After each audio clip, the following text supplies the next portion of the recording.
That prophets were sent to all the nations in the world to spread the word of Islam. It says that in the Quran. And another thing, the Quran is not the word of Muhammad, it is the word of God. Thank you. It's the word of God. That's right. But it was written by Muhammad. It was not written by Muhammad. Who wrote it? Muhammad was illiterate. He didn't know how to write or read. Who wrote it? It was the word of God, it is the divine word. You see? Cliffe participa de um debate desafiador com uma estudante muçulmana, abordando questões sobre o cristianismo e o Islã, debatendo sobre qual livro é a verdadeira palavra de Deus. Será que os pontos de Cliffe sobre fé e filosofia se mantêm firmes? Compartilhe suas opiniões nos comentários, e agora, vamos para o vídeo. There are 3 philosophical reasons that I don't trust Muhammad. First point, you will notice that the miracle of Christianity is Jesus Christ. And you don't have to speak a particular language to hear about Jesus. The miracle of Islam is not a person. The miracle of Islam is the book, the Quran. But when you begin to study Islam, what you begin to realize is the only way you can truly appreciate the miracle of Islam is by reading it in Arabic.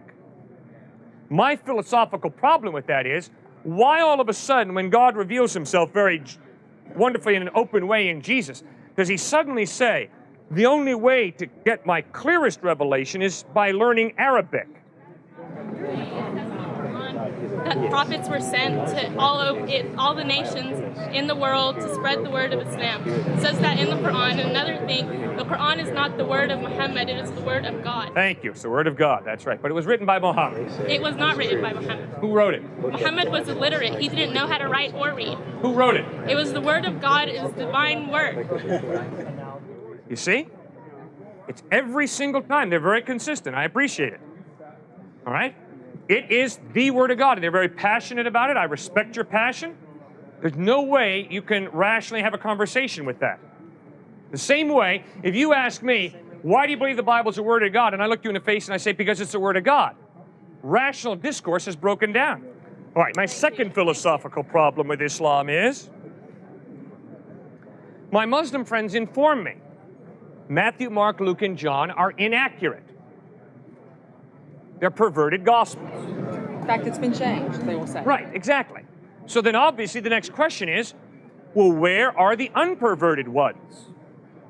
Unfortunately, my Muslim friends cannot produce the unperverted ones. Instead, what my Muslim friends ask me to believe is that a revelation that Muhammad had 500 years after Jesus, which obviously means Muhammad never met Jesus, that book, the Quran, is a more accurate presentation of the historical Jesus than the Gospels written by the eyewitnesses. Well, I'm sorry. Whenever I want to study an historical person, I don't go running to a guy who lived 500 years after the fact. I want to go to the eyewitnesses. I'm not going to trust Martin Scorsese to be my primary source of information about Jesus. Martin Scorsese never met Jesus, neither did Cecil B. DeMille.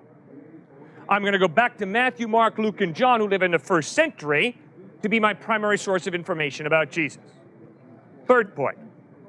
My third philosophical problem with Islam is, my Muslim friends have great respect for Jesus. In fact, my Muslim friends respect Jesus far more than the typical American does. My Muslim friends believe that Jesus was born of a virgin, that he ascended to heaven, and that he's coming back a second time.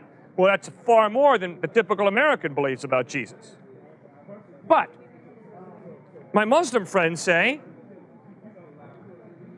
that although Jesus speaks the absolute truth, Muhammad also speaks absolute truth. And the problem is they contradict each other on certain points.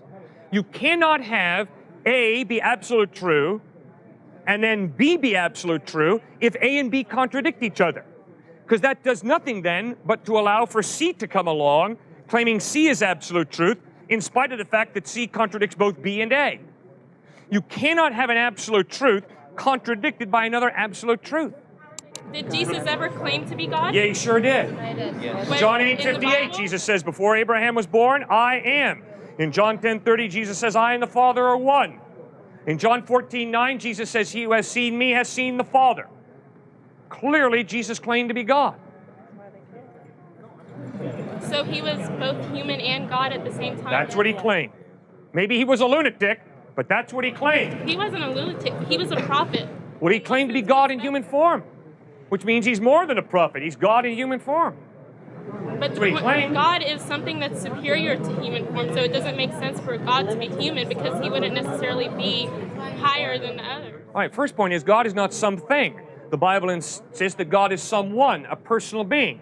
And it's totally possible for a personal being who's the creator to humble himself and become a human being.